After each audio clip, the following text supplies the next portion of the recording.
I think I've put this together. So, all right, welcome, ladies and gentlemen, boys and girls, to the Wombo Combo podcast. I am not Breaky CPK. I am, in fact, Tsunami. Hopefully, some of you are at least marginally familiar with who I am, but I was graciously asked to guest host this week's episode, and I was more than happy to be given the opportunity. And it's not all different. You will have your boy BSJ to co host with me, Brian. Since I am the host, I'd like to first thank me for having me, but also I appreciate you letting me fill in for Breaky this week. Hey man, there's nothing wrong with appreciating yourself, Yeah, man, I appreciate you showing up. It's funny, people we were talking about what our subjects for the week were gonna be. And when I every time I think of people in the Dota scene, I kind of think of like the conversations that I've had with them, or like the interactions in general that I've had with them. And the ones with you have kind of been like obviously in person, because we've casted events together like TI this year. Yeah. And it was just a lot about you're one of the people in the Dota scene that really has a life outside of Dota, and like a full on career and everything. And I always enjoyed talking to people such as yourself about how Dota ties into just life in general. And so when they were talking about like what subject I wanted to talk about, yeah, we're going to talk a little bit about the tournaments that just went on and everything current. But I thought this would be a great episode just to kind of do maybe your job for you, kind of, but just to talk about why we came to this conclusion. Just talking about how Dota ties into real life and like a game that we love so much, the effect that it may have on us in good or bad ways. So, uh, I just look forward to talking to you about it because we've had overall good talks. I like talking to people in the Dota scene that I feel like get the struggles that I face every day, but also get the beauty of it as well. Yeah, well, I definitely know what you mean because I talk to a lot of players and they're very far removed from the real world, it seems. Yes. And even much of the other talent, like you and I, are probably amongst a very short list of talent or people who are full time in the esports industry. Well, not esports industry, but at least the Dota esports industry, who actually even have like STEM degrees. Uh, Yeah. you biomedical engineering and me microbiology.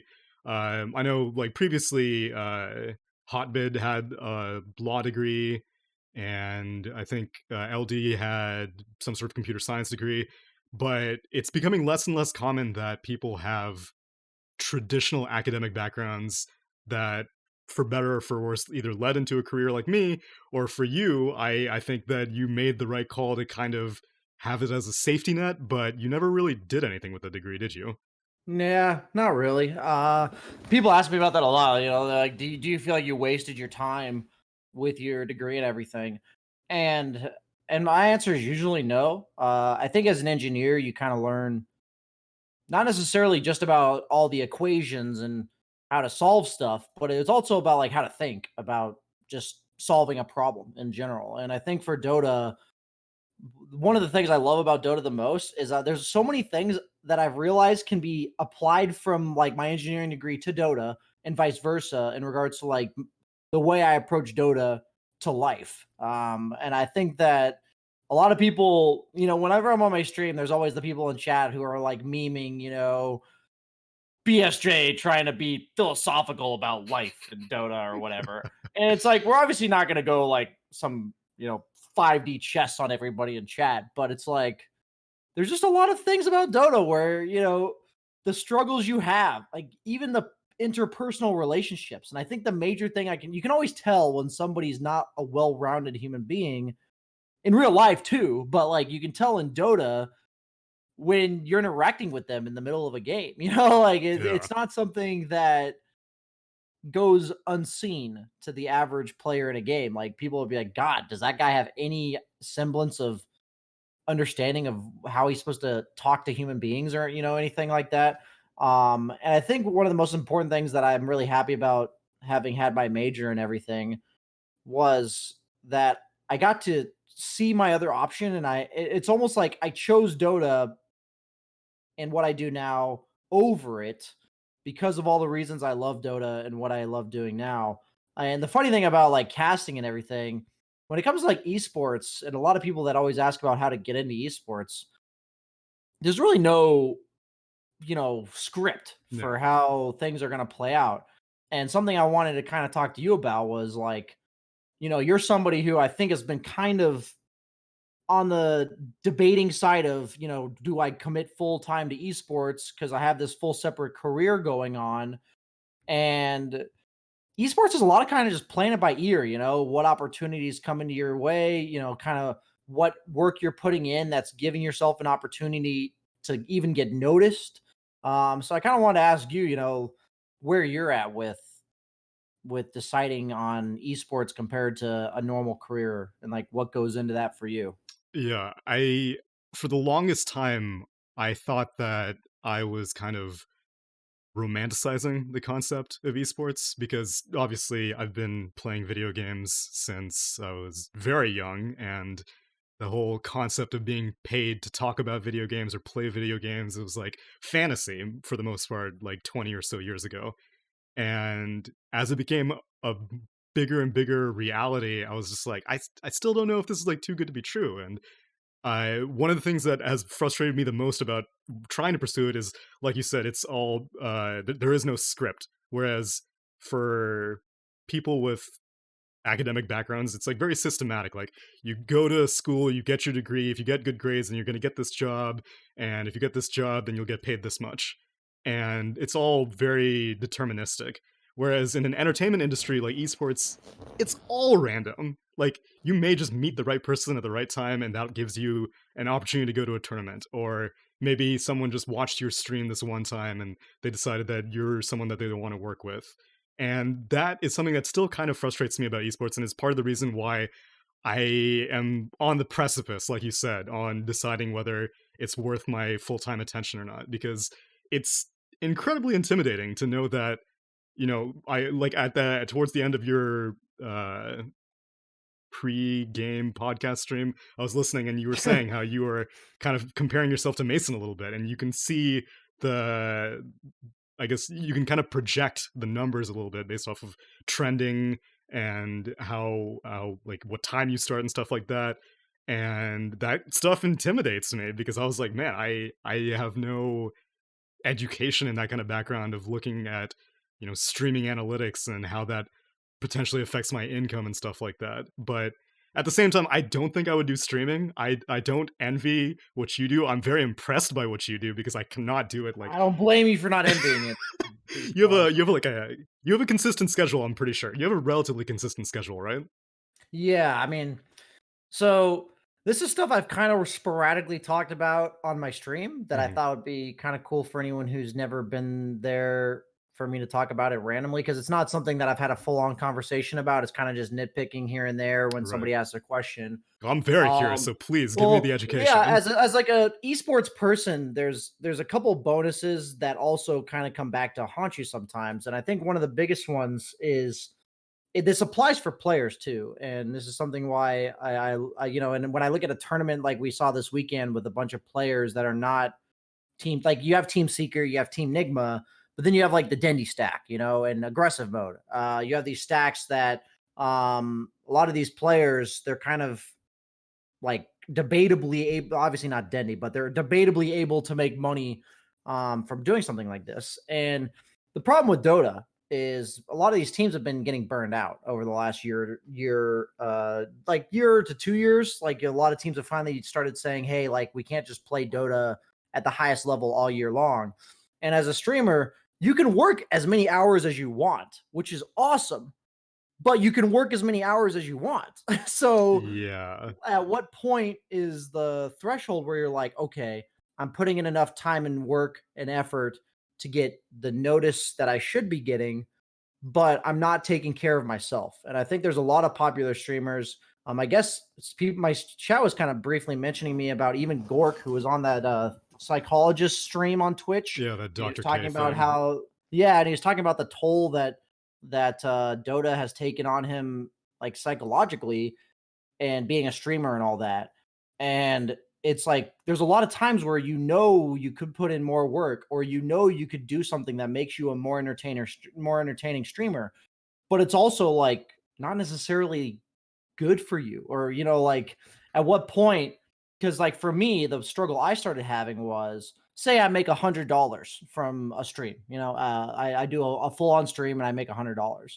It's like you may say BSJ, you get to make your own hours, yay. But imagine being like, okay, I could go out with friends tonight, but whatever I'm doing with friends, I kind of start to think that costs me $100 because I could just be working.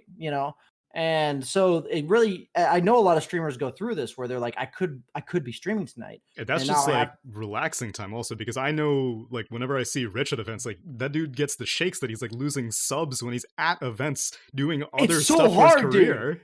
It's so hard, man, because like you see these numbers, because you were talking about how I was like comparing myself to Mason, and then talking about how that affects viewership numbers. You at most jobs. So here's another example of like the whole you can work all the hours, how it's a plus and minus thing. It's like in most jobs, you don't necessarily have a clear cut rhetoric of like how good of a job you're doing. Yeah, sometimes you have like results and like how many sales you got or whatever, but like, and for the most part, there's no clear cut exact numbers to how you're doing. And in Dota, as a streamer, like you say I leave for an event and I had 500 subs and I come back and I have 300, that is like, it's actually kind of demoralizing. It's like, wow, I put all that, I streamed 3 straight weeks in order to get up to 500 subs. And now I just lost all the hard work that I got. A lot about streaming is consistency. And in the minute you take a week off, even if you're doing something that the people would watching your stream might watch, it's not like you're just going on a hiatus off the face of the planet or anything. And that's you still lose sub count, you still lose average viewers. Like the minute you come back, you have less viewers than when you left for the event in the first place. And that kind of stuff, it is so hard to remain like content with yourself, Yeah. and as a player, it's the same thing. It's like we could be scrimming, you know, to 4 best of 3s a day, Yeah. it's 6 days a week. We could be doing this. But at what point, if it's kind of like if you're just not eating healthy or like taking care of yourself in general, you just you slowly but surely slip away. And the one of the biggest things I said just in my pre-podcast stream today that I love comparing about Dota to my job in real life and everything is in a Dota game, it's really important to know how strong you are. It's like, how am I able to fight? Am I able to take an objective? Like, where am I at? Like in the stage of the Dota game. And it's like when you're in your career as an esports person, like people say, where am I going to be in 5 years? It's like, that's like asking me at the beginning of the game, what items and what K to D I'm going to have at 40 minutes into the game. It's like, I don't know. But at all stages of the game, I'm trying to make sure I'm as like aware as possible of what the situation I'm in this game. Do I have a good lane matchup? Whatever. And it's like, am I gaining viewership? Am I losing it? Is it something I can control? Is it just like going to events that's going to naturally happen? Is like in this example, when we talked about Mason, it's like other streamers coming into the picture. Like 2 years ago, I had like 3 times as many subs as I do now. But like Monkeys Forever, Mason, Grant wasn't really like a major streamer at the time. Like people knew who he was, but he was like not nearly doing as often his like pubcasting and everything. And all these people that are NA streamers just came out of nowhere. And it's like that is my audience, right? So the minute people start taking those subs and viewers, it's like, what do I expect, right? Like, does that mean I'm doing a worser job, or does that just mean that there's more competition? And obviously more competition means more spread of the viewership and the numbers. So it's just very interesting. The goal whenever I see a problem is to just recognize the why. And as a streamer, it's really important to ask yourself that at all times, because for whatever reason, the minute you ask yourself something like that, or you forget to ask yourself something like that, you just look at if you just look at the numbers, man, is it a psychological roller I coaster ride? cannot even imagine. Yeah, you were talking about Rich like at events, and Yeah, he's just like, you can see the anxiety, exactly. when he's experiencing it. It's like all of us do it. It's not something that ever goes away. It's a matter of managing it and being on top of it as best we can. So I it's by no means do I say like, woe is me, I'm a streamer, it sucks to be a streamer. It's like I obviously chose the career for a reason. But like you said, it is kind of fantasized that we're just talking about video games for a living. Like people technically pay me to stream a video game. Yeah. Talk about what I think about the game. They're just watching the game from my perspective. And that's like a crazy concept. But like whatever somebody outside of Dota asks, I'm just like, yeah, imagine if you could watch a basketball game through LeBron James's eyes. It's not like I'm saying I'm LeBron James, but it's like, imagine if you could just watch the game through the perspective of one of the players. Like, how crazy would that be? And that's like the unique aspect we have.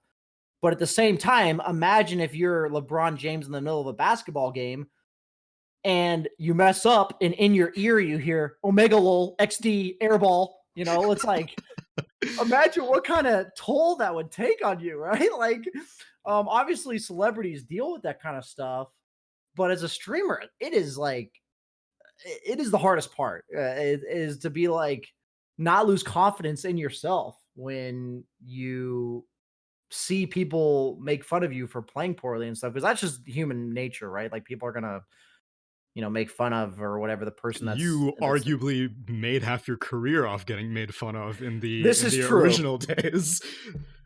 You haven't had to experience that nearly as much as I No, have, luckily very for much. you. I don't even know how thin my skin is because even in my like YouTube content creation days or writing days, I was lucky enough that the only people who paid attention to me were the people who liked me. And people who didn't Yeah. like me would just ignore me, which is one of the things that kind of sucked about casting initially is because even if you don't like my casting, you still have to listen to me and you will make sure everyone knows that you don't like me in chat, which was a very uncomfortable experience at first. I was just like, what? I'm not used to people on the What did I internet do not liking me. wrong? Yeah, I thought everybody likes me. What's going on here? And that is not the case. And viewers will make that very obvious. And that is one of the dark sides of being an internet personality, I suppose, that is not very talked about because it's just kind of accepted. No one ever really talks about, like, hey man, like anytime there's a post on like Reddit talking about like, whoa, why is everyone getting so mad at Kuro all of a sudden? Nigma isn't doing that great, but he got like second place at TI. He's a TI champion. What's the big deal? And most of the top comments are just like, dude, this is just sports. This is what people do in sports. And I agree. Also, like, I think it's fun, but boy, does it suck being on the receiving end of that. Oh, absolutely. I mean, even somebody in chat right now is saying, you were at your peak after TI8 talking about me, and says I was actually one that was disappointed that you went to auto chess and CCNC and others took your audience. Oh yeah, I mean, I didn't even mention like CCNC and Gunner. Like, there's like 5 or 6 big NA streamers. When I say big, I mean like at least 1,000 viewers or more when they stream. That weren't there consistently 2 years ago, and that's another big thing is, quite frankly, when I went into auto chess, it doesn't really matter what game it was. Wait, I had so known. Go before ahead. you explain Yeah, that, go was ahead. it because of so I'm sure you've mentioned it before, but like, what was the impetus for you switching games, if you will, or taking a break, or however Oh, you like that's to phrase exactly it? what I was Oh, gonna. okay. Yeah, yeah, no, yeah, good question, because that's exactly what I was gonna carry on with. Because to be clear, it really had nothing to do with just auto chess. I'm a career man in the sense that like I'm not stupid, or I don't want to say people who do this are stupid, but I wasn't in a spot back then where I could afford to just go play a game because I wanted to. I had to be able to justify financially. I Mhm. wasn't just going to get crippled by playing a game. And like maybe in the long term, I did lose like subscribers or like loyal viewers, which to those out there, in the nicest way possible, if you have a streamer, like I'm talking about somebody other than myself, that is like taking a break from the game that you love them playing and you wish they would just play that game, don't freaking complain to them about it. Like for the love of God, like, I did it for a very good reason back when I did it. I was just very burnt out with Dota. I knew I was. Um, I had basically just had my last like run as a player, where that season of Dota that started before auto chess, I had created team over the course of like the month or two before TI, and last minute we added like Ryoya, and then 3 days after we completed the roster and tried some scrims, I just got kicked. um and then obviously I had the whole Team Runes run, and then we went to the minor and got last place and everything. And there's a lot that goes on behind the scenes. Like, I don't think Team Runes was an absolutely atrocious team. I think it could have come together and gotten like even top four at that minor. But a lot of stuff can go wrong in these types of situations. And I've been dealing that with that for like 3 or 4 years. And at that point, I was just so, I don't want to say demoralized, but it was so mentally, the mental part was the problem, not anything Well, else. and that was like the culmination of a solid 3 to 4 years of attempting to Oh, go pro. absolutely. So Oh, absolutely. It yeah. wasn't just like a one-time thing where, oh, it sucked, life got hard, I gave up. No, it's like that was really my chance. I thought, not like I don't want to say Team Runes was my chance, but like this was the year that like I came off of VGJ, I got my experience. I felt like I'd come a long way as a player, starting off a new season, kind of took my time to put my team together with players I had been wanting to play with, and then it just all fell apart. And that to me just destroyed me. Like it really did. And I knew that I knew at some point I had to take time off of Dota. And so the reason why it became Dota Auto Chess for me was just because it was honestly a game I really liked playing, first and foremost. I was very surprised how much I liked playing it. But second off, it was also like a quote unquote Dota based game. So I didn't just drop to, 200 viewers. I was pleasantly surprised. I was taking just a few days off last week in Hearthstone's version of Auto Chess, and I had like 300 viewers for it. I was pretty shocked because in the past I was only getting like what I've noticed though is that my overall viewership count in Dota has kind of dropped, based on people like Mason and stuff that we talked about. But it's also that the number of viewers I get doing whatever, like a podcast or just talking or whatever, is going up. So that what that generally tells me is that my loyal viewers are growing. Like over time, I've had people that really just like me for me. But as a Dota streamer, people are kind of like just looking for something new. But in the auto chess days, it's like I think the saddest thing for me back then is how many people. It's not like I'm mad at them. I don't blame them, but how many people have said to me like how disappointed they were that I took time off of Dota to play auto chess. Like they were just disappointed, and I was Dota just like, players are fanatic like that. Like that's it's happened to crazy. Sing Sing. That still happens to Sing Sing. That happens to Bulldog. Any Dota player who even like ventures into the world of variety, unless if they've kind of established themselves as like a semi-variety streamer. But if you were Dota 100%, then people are like militant that you need to stay that way. And the second you start dabbling in something else, I don't know what it is. Maybe they're afraid that they're gonna like lose the viewer or lose the streamer like to a different game, or it's not even like we're going to like League of Legends or something like that. It's a completely different game. Dota Auto Chess was like a very similar game. It's not even like you were streaming like Dark Souls or something like that, and still people get Yeah. so angry about it.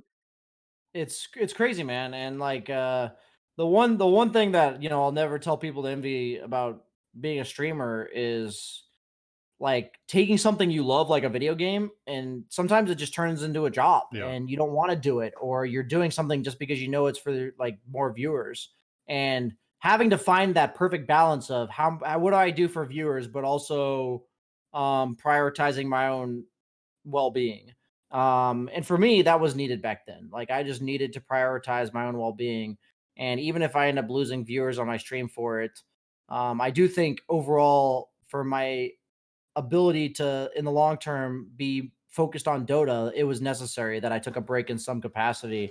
And I was honestly fortunate enough that I could do it where when I was playing auto chess, I was almost getting more viewers than I ever got in Dota. During like the hype that was like the prime of when it came out. Yeah. I could have, made eventually I probably would have taken a break for something that had no viewers. But I was fortunate enough to do that.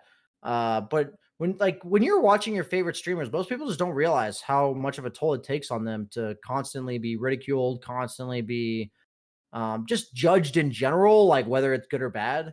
It's just like imagine living your life with like even just being in a school classroom and or just doing your job, whatever it may be, and having 1,000 people seeing what you're seeing exactly and critiquing exactly what you're doing. To an It extent, I'm kind of glad that that's why Arteezy does not stream particularly frequently, because yeah. that really shines a light on it. Because uh, he originally made his name in the industry as a streamer, and now it's like a once in a blue moon kind of thing. And everyone, I don't know if anyone knows that it's like a fact that he doesn't stream just because of the level of abuse that he receives, but that's kind of the narrative that everyone's pushing. And if that is true, then it's good that more people are aware of it. Like, everyone justifies it like, well, he's getting paid, it's donations. He's getting like $10 for people to insult him. That still hurts. It doesn't. It somewhat lessens the blow that I guess there's a silver lining to someone trash talking me, but like, even if you just like miss a CS and everyone in chat is laughing at you or something like that, that eventually wears you down quite a bit, especially for a player like Arteezy who has a lot of stuff that people can poke fun of him for, like not winning Valve events or stuff like that. It's you're so vulnerable in those kinds of states, and I'm kind of glad that he doesn't stream frequently because hopefully people are a little bit more empathetic, but I imagine that empathy doesn't last for long with other streamers. I mean, the problem is, right, that you almost say like people say like, so BSJ, at what point will I stop dealing with game ruiners in Dota? And Mm. then they watch my games and they're like, wow, you're in a top 100 game across the The board, and they're trench just never ends, my it friend. really never does. And as like a streamer, there's no threshold that you get to where this bullshit stops, like it never ceases, where it's almost like you said, where Kuroki and Team Nigma had like one or two bad results this year after getting second place at TI, and all they're getting is shit for how bad they are, and it's like you realize this team like 3 months ago just won, $5 million in second place at TI, right? Like you realize that, right? It's like it almost gets worse, as it goes on, and that kind of thing for esports personalities, players in general. It's the worst part. It really is by far the worst part.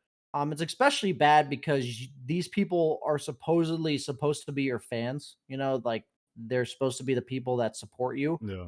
Um, and that's it. Just sucks to feel that. The biggest thing is that you start to have it in the back of your mind that every time you miss that CS, you don't even have to be looking at it. You You just know know. there's You lulls going feel on there. it. You can and the problem is all recently I decided to take some time off with streaming with no camera. Mhm. And the biggest thing for me was I know that when I get frustrated, I really express it with my facial expressions Okay. and my demeanor.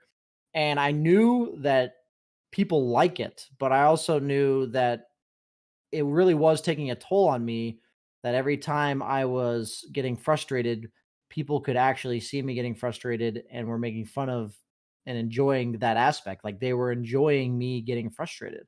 And that's like, Wait, so then did you do the no cam because you thought that, I don't know, it was like in your head too much? Like, yeah, I was oh, actually okay. getting in my own head about it. I And see. that's exactly what happened. And it's funny because I was talking to my girlfriend about this, and she's like, "Is it really that big of a deal? Like, do you have to turn the camera off?" Dude, it snowballs. It does, and it's like it's weird, but to say like I know people are watching me get frustrated, which when I get frustrated makes me get more frustrated. So Yeah. like Yeah, so it it's not even snowballs like this like tilt for aspect. a normal player, it's just like, okay, I missed the CS, my net worth is a little bit lower. But for a streamer, it's like I missed the CS, my net worth's lower. Everyone's gonna make fun of me because they can see my face now, and now they're gonna be talking in chat about it, and someone might make a clip about it, and it just escalates wildly.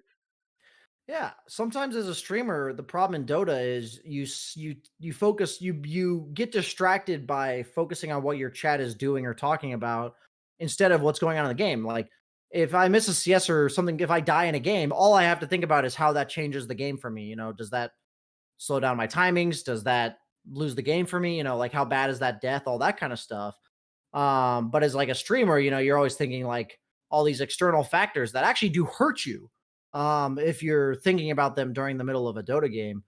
And that's the struggle of being a streamer in a game like Dota that requires so much of our attention, is that, at what point do you prioritize your gameplay over the stream?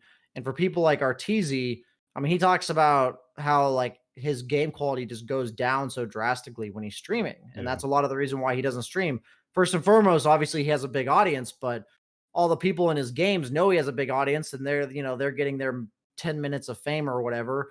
and they're, doing stupid shit in his game and like dancing around mid and all that kind of stuff. Like, if you've watched the debacle that is Arteezy's games, if you watch his games off stream, it doesn't happen. No. Like, it's not like it's just an Arteezy thing, meaning like it's him as a person. No, it's like the fact that there's 20,000 people watching suddenly see what people in the Dota scene will do, I mean, even if you can for hear his attention. voice chat whenever he's streaming with other people, he's like a lot more lighthearted than his own personal stream would imply him to be. It's just because Yeah, he's just absolutely. not under as much pressure. So then, Yeah, as good. for someone like me, who, like you said, is like 1 foot in, 1 foot out of the esports industry, if you could start over, let's say that you were not pursuing professional and you were just starting over as a streamer, because like I said, I think you do streaming pretty right. You have a schedule, you have like a YouTube editor, you do the reruns and everything. You do still like coaching and replay analysis as well?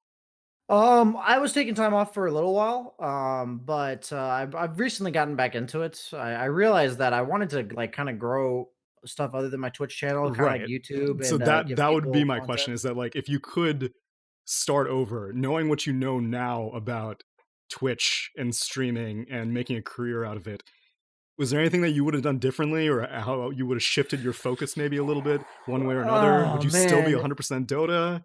I know it's a very vague question. no, it's tough. Like, these are definitely things I've considered before. A lot of times I usually think about it in regards to like, is it too late to have fixed something? Like if there's something I would have changed, would I be able to change it now? That's Right. usually the stuff I tend to think about. Um, but looking back, I think a big part of why I didn't make it as a pro in Dota, like I'm not saying it's the only reason, but something that did hurt me was the fact that I didn't prioritize playing over streaming. I always made sure my goal going in as a competitive player was that if I didn't make it as a competitive player, I would have a stream to fall back on. So it resulted in me wanting consistency over going for the gold kind of with competitive Dota. So the And order was stream, like even whenever you were still in college, you came into esports as a streamer primarily, and then player was kind of maybe like 49-51% kind of thing. yeah, my dream or like goal was that regardless of any crazy bad thing happening, I would have a career. Meaning, I was more concerned about consistency Okay. in terms of income than anything else. I felt like one of the biggest things people were missing in general was the consistency of income. And for me, that was I don't necessarily regret that, but I part of me wishes I'd given it less attention, and more so just done my thing and let it play out. I've realized in the past and like the way things have played out that people have eventually just ended up liking me for things that I'm good at. Meaning, like, I can't act like something and people will believe it.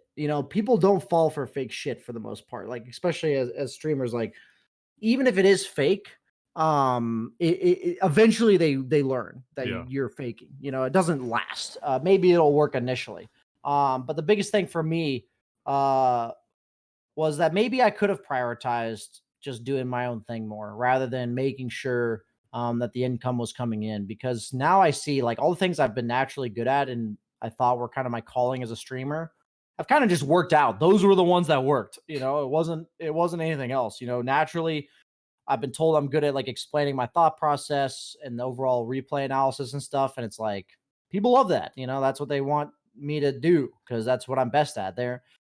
Some people think I'm funny. Sometimes I make a joke here and there, but for the most part, people don't tune into my stream thinking BSJ, God, he's so funny. Like that's why I watch BSJ.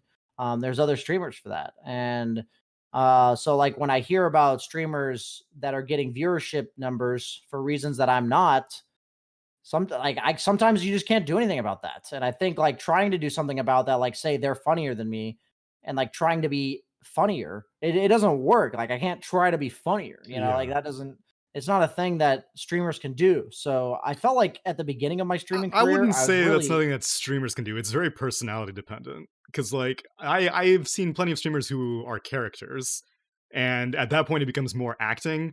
But I also think it's way more draining to stream as a character than to stream as yourself. oh, Because somebody like Dr. Disrespect blows exactly, my mind. Like, Right. I can't fathom doing that on a daily basis. That sounds so exhausting to Yeah. me. And I'm not saying that you can't make it being funny as a streamer. I'm saying that, like, if you're not naturally funny, you're not gonna make it as a streamer. I felt Right. like at the start of I my just mean like not so much. It's because I wouldn't consider Doctor Disrespect to be like disingenuous. He's just an actor. It's yeah, not who he's he just an is in real life. exaggerating of real version of himself. Like Right. that is at the end of the day what it is. And the overall point I'm making is that I feel like a lot of the time I prioritized um doing what I thought my viewers wanted rather than what I should do Ah, that's okay. like the best version of myself. That was like the biggest deal for me. There were a lot of like random hiccups along the way of me trying to adjust myself to those around me um that are watching because I know they'll like it more. And a lot of people nowadays say, BSJ, why don't you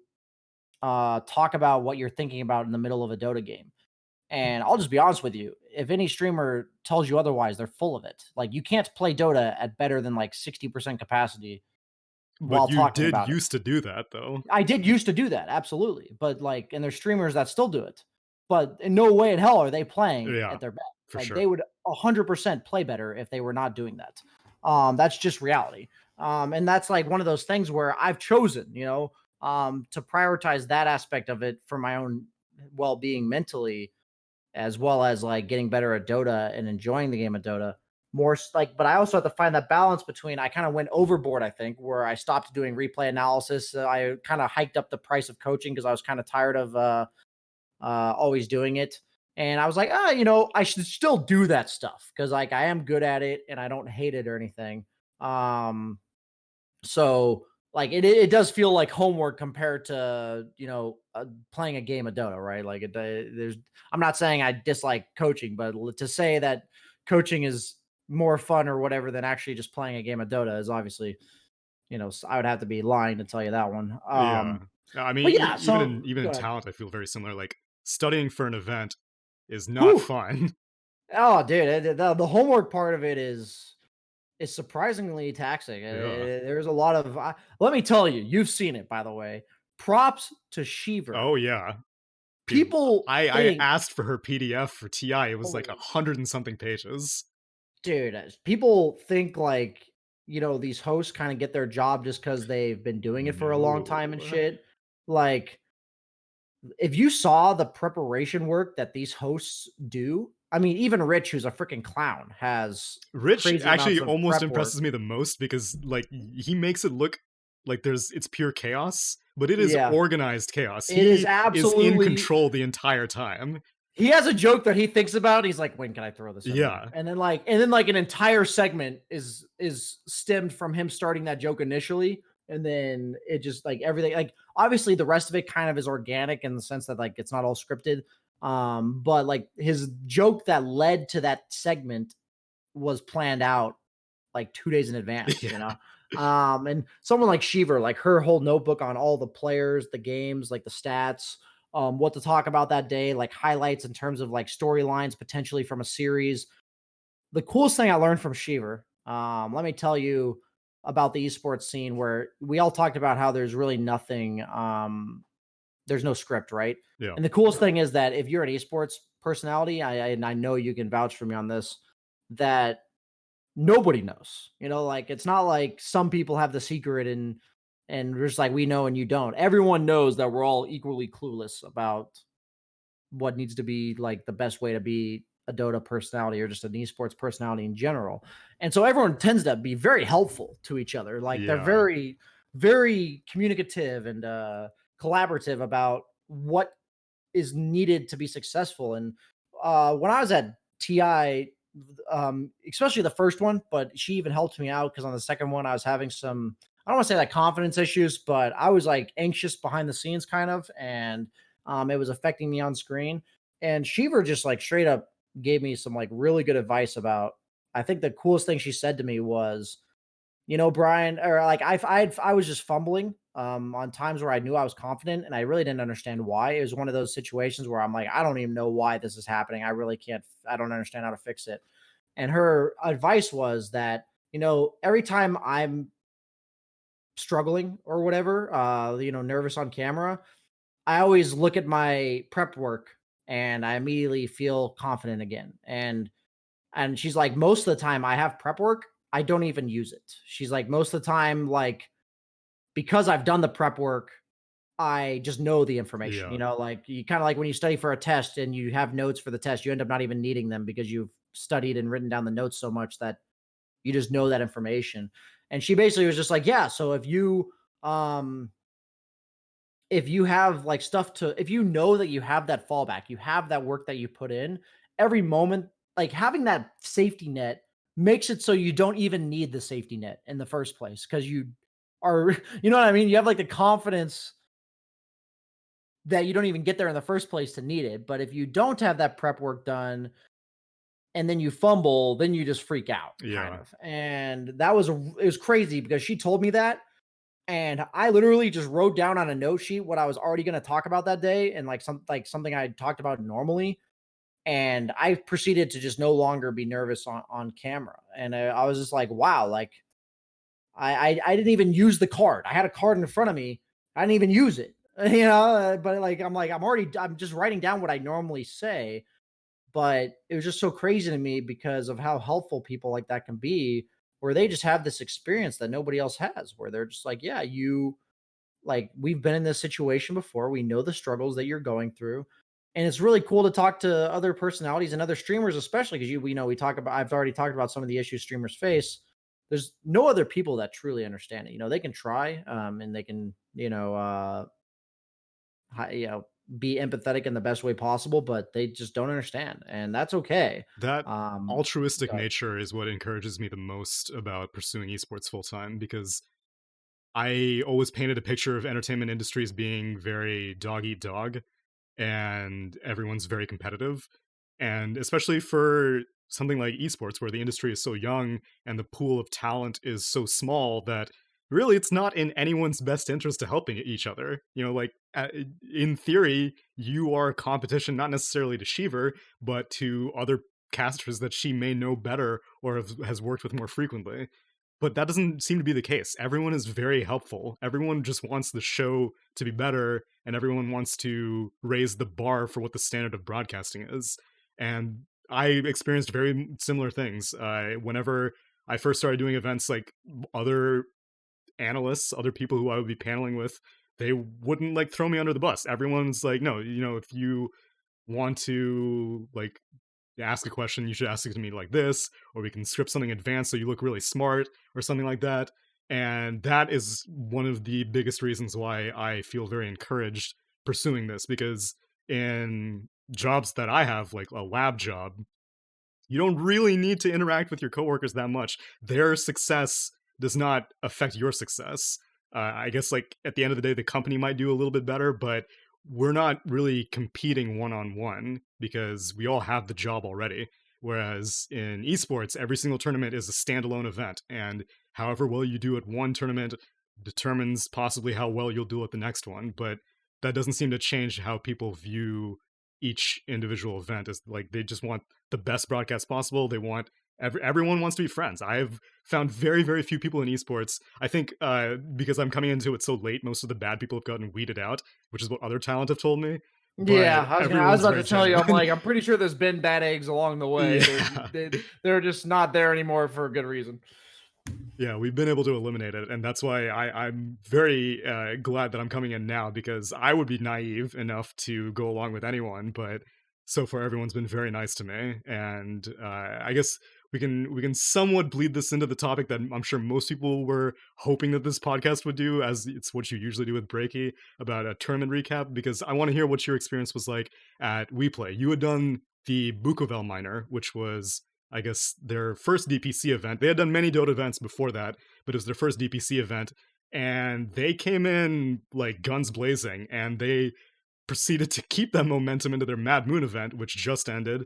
And I just wanted to know what like your experience was as them as a TO, because TOs also, I feel like uh things would be a little bit more cutthroat, but it seems that they also just like they did hire the talent for a specific reason, and they want to enable the talent as much as possible. And I know most of the other talent who I talked to were like, we play gave us like so much creative control and stuff like that. So I was curious if that was Oh accurate or yeah. not.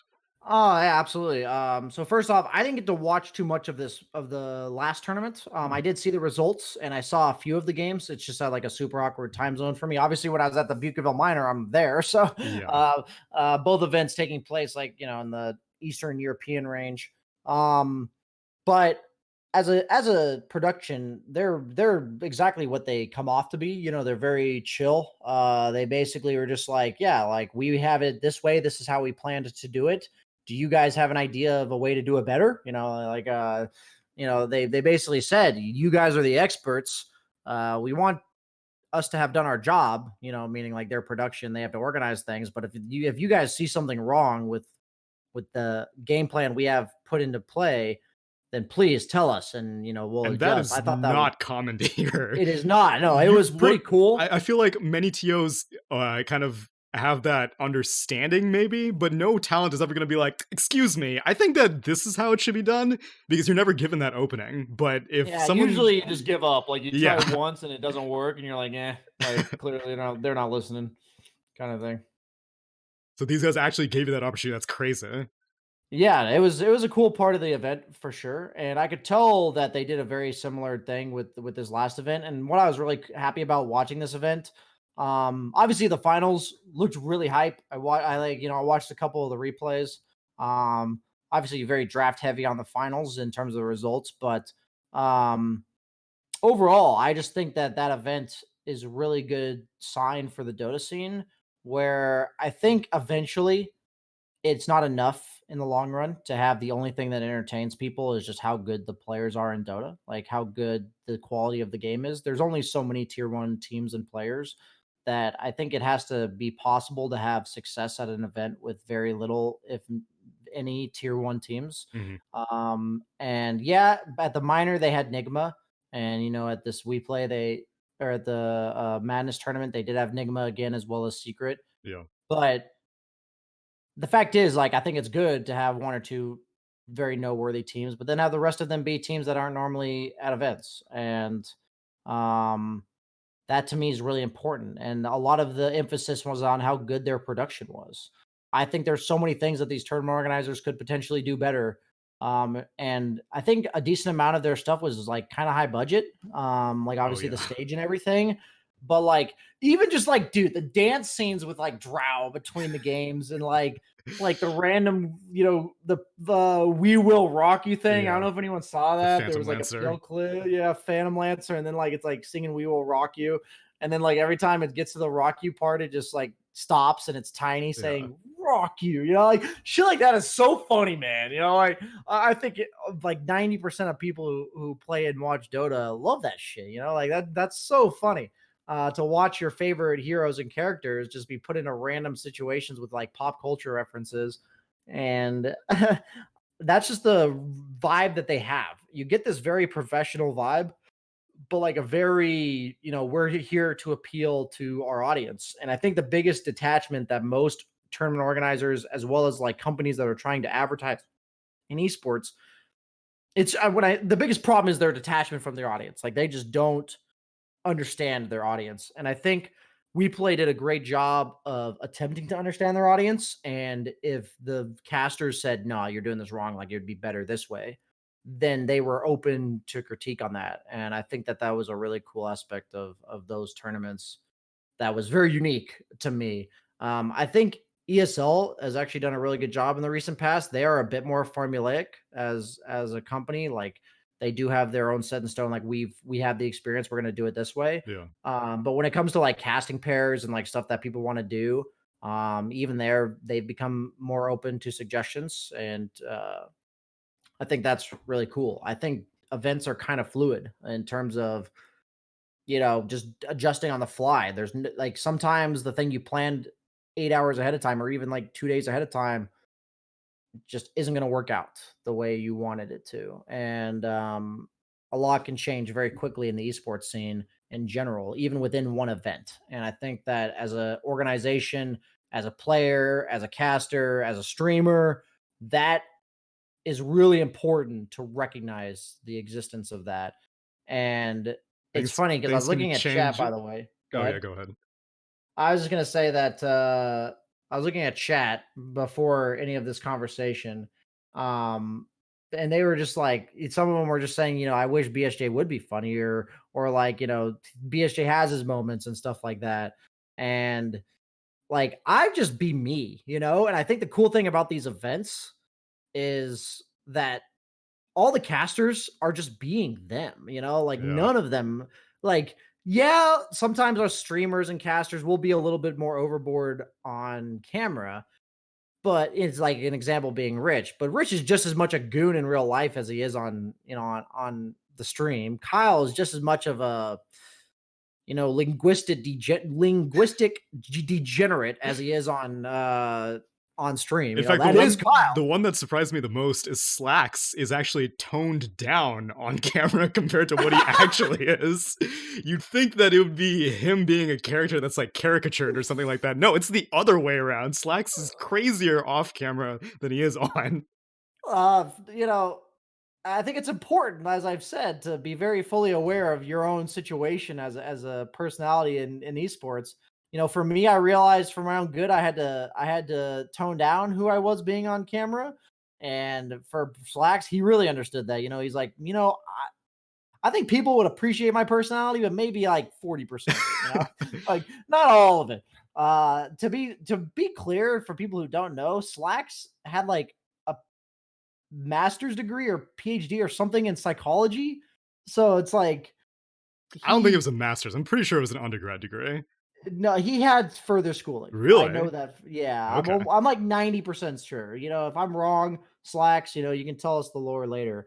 But needless to say, I know from listening to his stories that he worked with people who were like clinically insane, and that has to do something to you. Like that has to affect you. You surround yourself with crazy people, you're gonna become slightly crazy or very Just crazy, through and osmosis. it is true though, in the sense that like you don't have stability, you're gonna eventually be unstable. Um, it's just like we are defined by our life experiences, and I love, I make a comment like that about Slacks, but there's so much about me that's different because of the way I've been a streamer and the people I've interacted with along the way, and that's the part about esports in general that really is just cool. And like going to these events, even you grow every single time. You learn something new. You see something you never experienced before. You go through a struggle that you never even thought you could, like, you didn't even consider it being possible to be a struggle. At TI9 that happened to me, and I already talked about that briefly. It's just never ending, and I love that aspect where I think it helps me grow a lot as a human being. And it's funny to think that all of those life lessons can be learned playing a video game. That to me is such a trippy concept overall. Yeah. And that was part of why I wanted to, do this podcast with you today, is just because I think it goes unmentioned a lot. I'm sure other podcasts occasionally talk about it.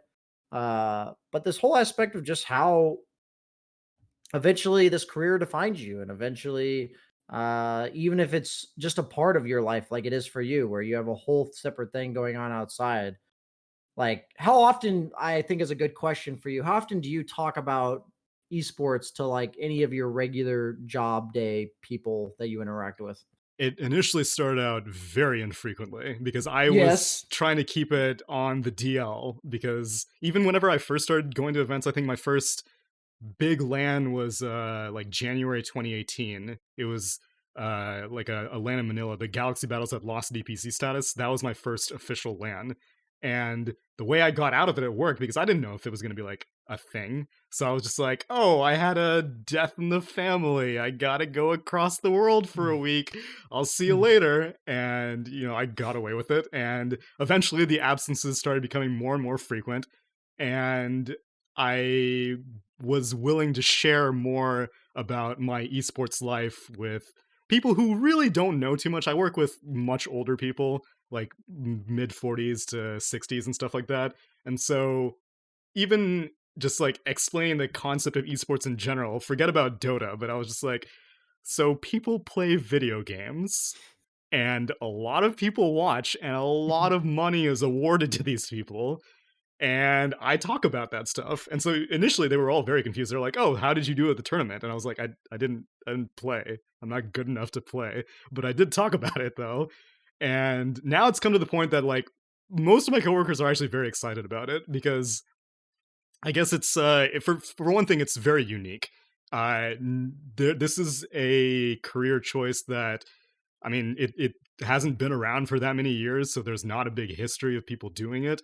And just the concept of people like it has good parallels to just like Hollywood or something like that, or television in general, where those kinds of jobs have celebrities and that kind of fame, and so they're like, oh man, like people have jokingly called me Tsunami at work now, and that is something I would have never imagined happening 2 years ago, because I would have been like, oh my god, these guys know my internet life. I'm so mortified of the reality.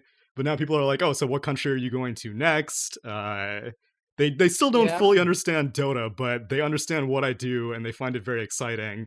And I'm more than happy to explain it. I like talking about it, and it's cool that it's becoming more and more accepted. Yeah, I used to be kind of ashamed of my job, Oh in a yeah, sense that, like, you just don't really tell anybody unless you really know them well, because you have to tell them. And a even funnier interaction I had the other day, very recently, was I was just talking to a friend, and a woman stepped in, and she's like, she was a friend of my friend, and she goes, "Are you one of those?" Referring to somebody who like plays video games and are you Ninja?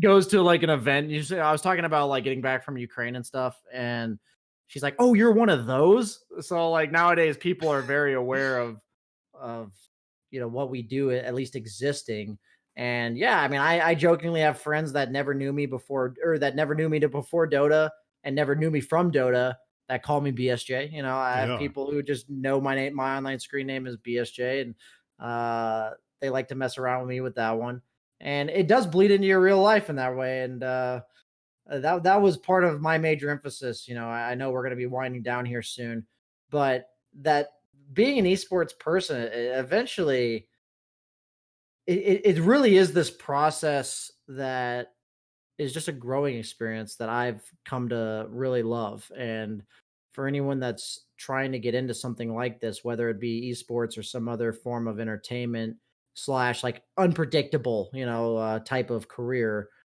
it's something that you kind of just have to go with the flow, and eventually it either works out or it doesn't. And that's what I just love about it. But at the same time, it's grueling, and I just want to bring attention to some of the stuff that people go through on a daily basis as streamers, as personality, as casters. It requires you to constantly be on top of your game. I think something my dad always made a good point of, that he was nervous about me being in esports in the first place, was he said, Brian, if you want to make money as an accountant or like a doctor or a lawyer, you just have to be like one of the top 10% in your class. As like a Dota player or like any other, performer, you have to be like the best yeah. at whatever you do. For me, whether that's broadcasting or streaming or whatever, you have to be the top 0.5% or whatever of people trying to do the job you're And trying to you do. really have to love it, because I Oh, think absolutely. like in other careers you can kind of belligerently make your way through. Like I don't think anyone enjoys med school particularly, but they will fight through it because that's just, what you have to do to become a doctor. Whereas a lot of people, I think, try to break into esports or streaming or other entertainment industries because they want the fame and they Yeah. want the income that comes with it and stuff like that. But you will not make it if that's your only incentive. You like if You won't work I hard enough. yeah, you just, like you had said earlier, you have to be genuine. You can't fake it. And if I didn't really have any expectations of reaching this level in esports. Like I was giving myself like a 30% chance of getting invited to TI9. And if I didn't get invited to TI, then I would have also been okay with it. I would have kept casting because I enjoy casting and I enjoy being a talent. And anything that comes with it is probably a product of the fact that I am being genuine with it. So anyone who is trying to pursue it, don't do it just because you think you can reach a high level. Reaching the high level is the bonus. You're doing it because you actually like doing it and you enjoy whatever small community that you may have that is formed from it.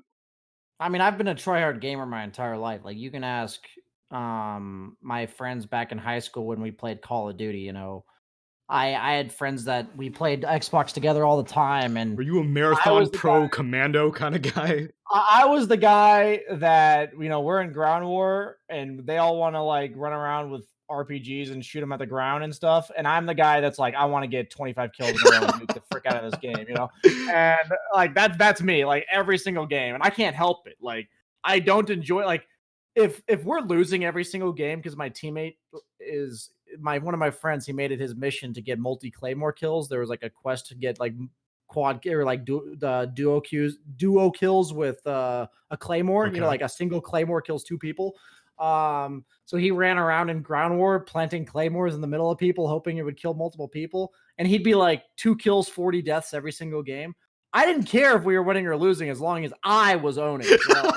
I didn't care. My name's at the top of the scoreboard. That's all that matters. Yeah, you see 25 kills, 2 deaths on me. I don't care what else is going on in the game. And like that I could not enjoy it. Like people say, BSJ, play some overthrow, play a hero you don't play very well. Play 5 position BSJ. Yeah, your KDA won't be that bad, right?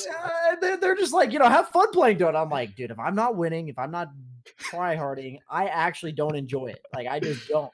And that's something where, if whatever you're trying to do isn't exactly who you are and what you naturally want to be, it's just not going to work. You're not going to, like we talked about, you're not going to work hard enough. You're going to get to the tough times and just kind of quit.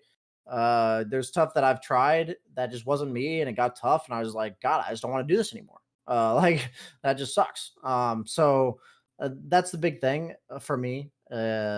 Going into esports, it's just very, very pure. It's a very pure industry where, for the most part, the people that make it are the ones that just really loved it in general. Like before they even dreamed of doing it as a career, they just loved talking about games, tryharding in games, having fun in games, whatever their personal appeal is.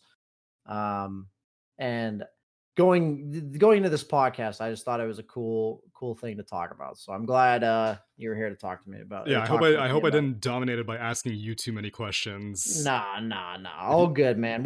I feel like when we naturally talked in person, we kind of bounced off each other true. pretty well. I'm more of a listener anyway.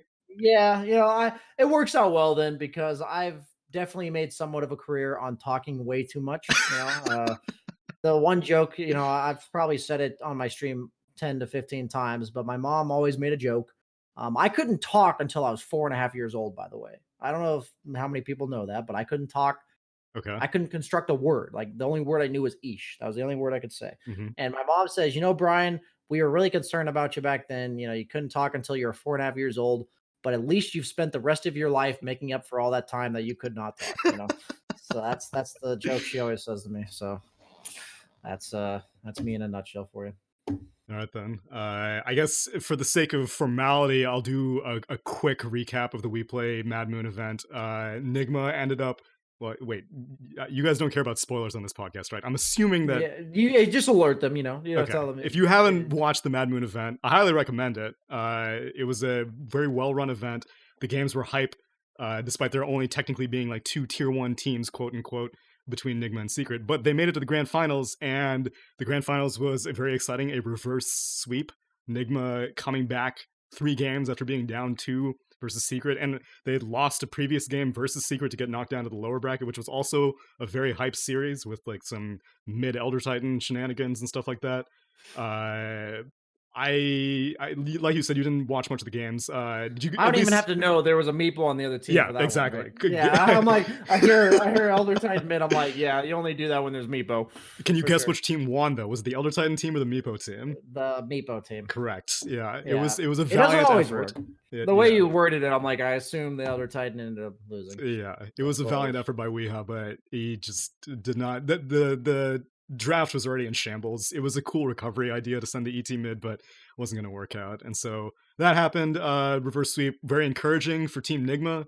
This is their first LAN victory as well. No, they won the minor also. So biggest prize pool, I suppose, for the team, and especially after what must have been a very discouraging qualifier run, which I'm sure you've already covered in an earlier Yes. episode, not making it to any of the upcoming minor major events, the minor in Kiev, the major in LA, but they were able to prove that they are still one of the best teams in the world by taking down what is probably the best team in the world in Team Secret. They just won a major, they're okay. Yeah. Uh, I mean, like, it's Team Puppy. What is he now? I just think it's proof that a lot of people are talking about the bias with the casters going into the final series, and it's like it's really hard to believe that a team like Team Seeker will lose that tournament. Like they're not just going to Yeah. outright win Oh, it. which I am But curious. Even though you did not watch it, did you see Kyle's mini rant about I did Nigma? see it. You I did did not see see it. it. Oh, you Yes, did I see know. it. I did see. I Oh, did okay, see it. okay. So, Yeah. for those of you who may not have seen it, basically there was one game against aggressive mode, I believe it was, and Nigma were kind of, I mean, clowning around is definitely like, I'm not sugarcoating it. They were clowning around. They were playing heroes on roles that they don't usually do, and Kyle did not take that too kindly. He was saying that for a team that has not qualified to any DPC events, they do not have the clout to make those kinds of plays. And I was curious what you thought of that, Brian. I mean, God, man, that like part of me is just like, God, if you can't have some fun and some events, like, what That's do you what I'm mean they don't have the saying. clout? Like, you also just got second place TI. At what point is it good for your results in the long run that you're having quote unquote some fun at an event Yeah. like this, you know? And I also think events like this are meant to be not just purely about the competitive nature of Dota. Yes, people are trying. Yes, you're meant to get like good quality games overall, but at what point do events like this care more about the entertainment factor than they do about just the Dota itself? And like, it's not like they're just doing it for the crowd. Like, what if they really wanted to try that or they wanted to have some fun doing that? I think it was the Like, fun thing. This that's, tournament what had I'm a very saying. Like, very I'm saying, interesting like for them, captain it's camera, and I saw Kuro smiling more than I've ever seen Kuro smile in his entire life. dude. Sometimes you just gotta sit back and take a breath of fresh air, dude. That's like you just have to. And I personally am surprised Kyle would bash that kind of thing because I think he's pretty good at overall just sit back and enjoying life. Yeah. Um, that and one of the things he hated as a Dota player was felt like he couldn't do that nearly as much as he can as a caster nowadays. So I'm kind of surprised that he's bashing it in the way that he did. He is a very fierce competitor also, though. He is, and no matter what, you can't take that out of somebody for sure. Yeah. I'm just like that as well.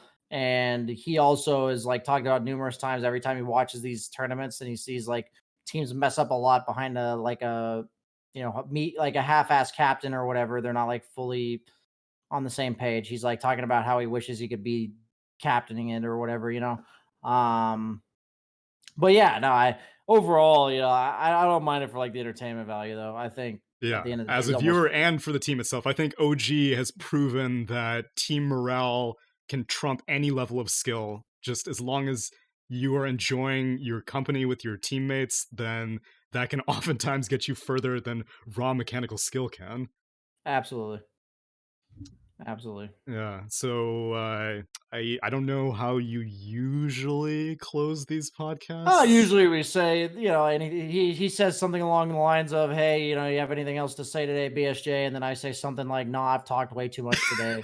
And then Oh, he good. So says, then that "Okay, means well, I that guess we that's it." we replicated that sort of thing very well for this one. Then. Yeah, yeah, we did. And then he says something like, "Oh, I appreciate you guys tuning in for this week's podcast. We'll be back next week. I guess you won't be, so you can say, you enjoyed being here, hopefully, and then you can say something like, you know, you'll be handing it back off to Breaky next week, kind of thing." Yeah, okay. Well, I can do that.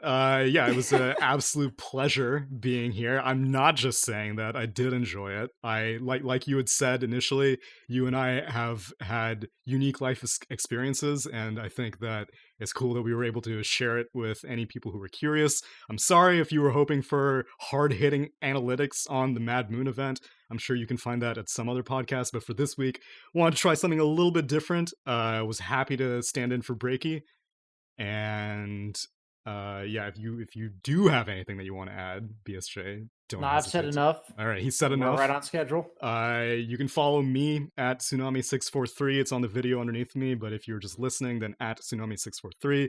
BSJ at Banana Slam Jamma. I'd like to thank Prediction as well, Prediction Esports, very much for having me on, and I hope you guys all enjoyed the show. And Breaky will be back next week. See you guys later.